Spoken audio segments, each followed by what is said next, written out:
এখন হচ্ছে আমরা রিয়েক্টের হচ্ছে ভিট দিয়ে একটা প্রজেক্ট তৈরি করবো এবং ওই রিয়েক্ট প্রজেক্টের জন্য হচ্ছে আমরা টেইলর সিএসএসটা কনফিগার করবো। তার জন্য আমরা চলে যাই বিএস কোডে। বিএস কোড আমরা ফোল্ডারটা ওপেন করি। আমরা যে নিউ ফোল্ডার এখানে একটা প্রজেক্ট ক্রিয়েট করব। সিলেক্ট, তারপরে হচ্ছে এখন টার্মিনালটা ওপেন করি। ভিট দিয়ে প্রজেক্ট ক্রিয়েট করার জন্য কমান্ড হচ্ছে npm create ভিট @latest ইন্টার। আমরা প্রজেক্টের নামটা দিব টেস্ট এবং ফ্রেমওয়ার্ক হচ্ছে রিয়েক্ট। তো আপনারা হচ্ছে আপের বা ডাউনের ওতে ক্লিক করে হচ্ছে রিয়েক্ট সিলেক্ট করবেন। তারপর হচ্ছে ল্যাঙ্গুয়েজটা হচ্ছে আমরা জাভাস্ক্রিপ্ট। বাই ডিফল্ট যা আছে নো, আমরা নতে ইন্টার দিব। আবার ইন্টার। আমরা দেখতে পাচ্ছি বাম পাশে একটা প্রজেক্ট ক্রিয়েট হয়েছে টেস্টের নামে।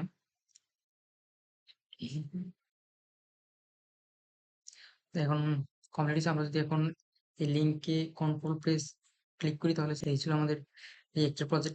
এখন এর জন্য হচ্ছে আমরা টেলেন্ট সিএসএস কনফিগার করব।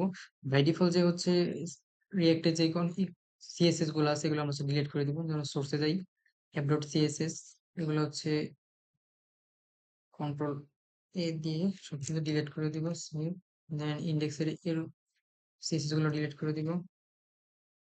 তো এখন হচ্ছে আমরা চলে যাই টেলেন্ট সিএসএস এর হচ্ছে।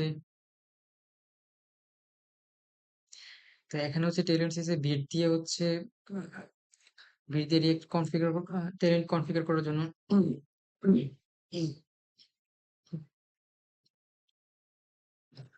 আমরা চলে যাই ব্রাউজারে, টেলউইন ভিট প্রজেক্ট। এখানে হচ্ছে আমরা ডকুমেন্টেশনে চলে যাই। এখানে ইউজিং ভিট, এখানে ভিট এর জন্য দেখা যাচ্ছে টার্মিনাল প্রথমে হচ্ছে আমাদের ভিট দিয়ে একটি প্রজেক্ট ক্রিয়েট করতে হবে। তারপর সিডি দিয়ে হচ্ছে প্রজেক্টের ডিরেক্টরিতে যেতে হবে। তারপর হচ্ছে দেখা যাচ্ছে টার্মিনালে গিয়ে হচ্ছে এই কমান্ডটা হচ্ছে কি পেস্ট কমান্ড হচ্ছে রান করতে হবে। তো আমরা হচ্ছে কমান্ডটা কপি করি, দেন টার্মিনালে চলে যাই। তো আমরা নিউ একটা টার্মিনাল ওপেন করি। আমাদেরকে সিডি, আমাদের প্রজেক্টের নাম ছিল টেস্ট, তো টেস্টে লিখি টেস্ট এন্টার। তো এখন হচ্ছে আমাদের ওই যে কপি করছিলাম কমান্ড, ওটা পেস্ট করি, দেন এন্টার। টেলিনটা এখন হচ্ছে ইনস্টল হচ্ছে, ইনস্টল কমপ্লিট। তো আমরা দেখার জন্য চলে যাই টেস্ট, এখন হচ্ছে প্যাকেজ ডট জেসন। এখান থেকে হচ্ছে ডিপেন্ডেন্সির মধ্যে ডিপেন্ডেন্সি, এখানে টেলিন সিএসএস স্ল্যাশ ভিট, ভিটের জন্য হচ্ছে টেলিন সিএসএসটা কনফিগার ডাউনলোড করা শেষ। এখন হচ্ছে আমরা কনফিগার করবো। তারপর আমরা ব্রাউজারে চলে যাই।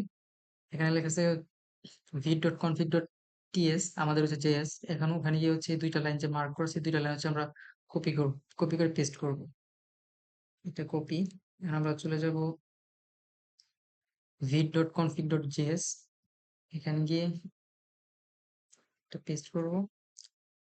আর হচ্ছে প্লাগইনস এর মধ্যে যে tailwind.css, এটা হচ্ছে আমরা গিয়ে পেস্ট করব। কপি কপি দেন পেস্ট।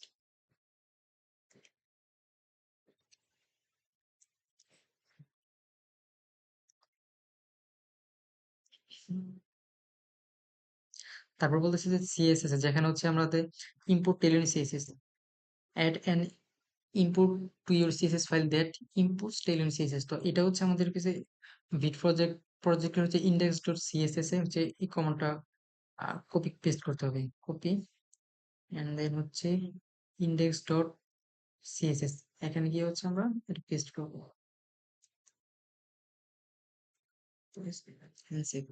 আমাদের কনফিগারেশন কমপ্লিট। এখন আমরা দেখি আসলে কাজ করতেছি না।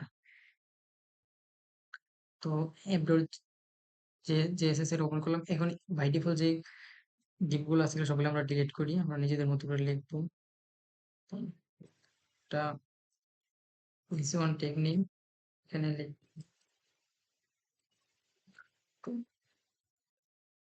সেভ, ব্রাউজারে যাই, হিট প্রজেক্ট, এখান থেকে হচ্ছে লার্ন টু নো লেখা আছে। তো এটা হচ্ছে এখানে আমরা সিএসএস অ্যাপ্লাই করব। ক্লাস নেম টেস্ট, টেক্সটটা দিই 3 এক্সেল, নেক্সট কালারটা দিই গ্রিন 400 and বড় সেভ দিই। হ্যাঁ, এখন হচ্ছে CSS টা কাজ করছে। তো এখন হচ্ছে আমরা এটাকে একটা মার্জিন দেই। লেফট দেই 100 পিক্সেল, মার্জিন টপ দেই 50 পিক্সেল। এখন যদি যাই, হুম, তো আমাদের CSS টেলের CSS টা হচ্ছে বিট প্রজেক্টের জন্য কনফিগারেশন করা কমপ্লিট হয়েছে এবং এটা মতো কাজ করতেছে।